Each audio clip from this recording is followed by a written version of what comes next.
শিক্ষার্থী বন্ধুরা, ইতিমধ্যে তোমরা থাম্বনেল দেখে বুঝে গেছো এখন আলোচনা করব কি। এখন আলোচনা করব অক্টাল সংখ্যা পদ্ধতির যোগ।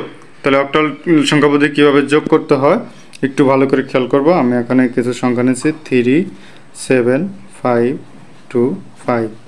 ধরো এখানে 7 6 2, তারপরে এখানে দিলাম 4 5। এটা করবো আমরা কি অক্টাল সংখ্যা পদ্ধতির যোগ।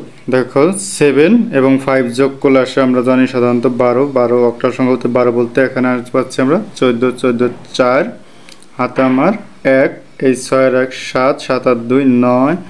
দেখো 7 আর 2 9, 9 বলতে এখানে জানি আমরা 11 এর 1 হাতে আমার 1, 2 আর 1 3, 3 আর 5 দেখো 3 আর 5 হলো এখানে হচ্ছে 8, 8 বলতে জানি 10, 10 এর 0 হাতে আমার 1, 4 আর 1 5 দেখো 5 আর 7 হচ্ছে 12, 12 বলতে এখানে 14, 14 4 হাতে আমার 1, 5 আর 1 6, 6 আর 3 হচ্ছে এখানে 6 আর 3 9, 9 বলতে আমরা জানি 11, এই 11 বসে যাবে।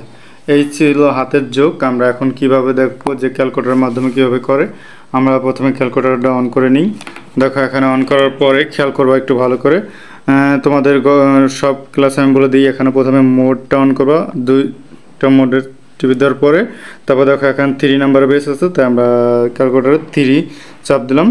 এখন দেখো এখানে কি আছে আমাদের শেয়ার ডেসিমেল আছে, তাই এখানে 0% ডি। তাহলে আমরা যখন অক্টাল সংখ্যা পদ্ধতি করছি তাহলে এখানে দেখো এই যে এটা আছে অক্টাল সংখ্যা পদ্ধতি, তাহলে এটা চাপ দিলাম। দেখো এখানে 0-র পাশে একটা ও চলে এসেছে, তাহলে অক্টাল সংখ্যা পদ্ধতি। এখন অক্টাল সংখ্যা পদ্ধতি যা আছে সেই সংখ্যাগুলো আমরা একটু ওঠার চেষ্টা করি ক্যালকুলেটরে। দেখো 3 7 5 2 5, তারপরে যোগ করছি তাই যোগ, তারপরে 5 4 2 6 7। দেখো এখানে আমরা দেখি ঠিক আছে কিনা। দেখো এখানে খেয়াল করি একটু, প্রথমে 3 7 5 2 5 5 4 2 6 7 ঠিক আছে। এখন আমরা দেখো সমান পাশে চাপ দিই। দেখো উত্তরটা এখন ঠিক আছে কিনা আমাদের ওটার সাথে। দেখো এই জায়গায় আমাদের উত্তর যেটা পেয়েছি কি 114014।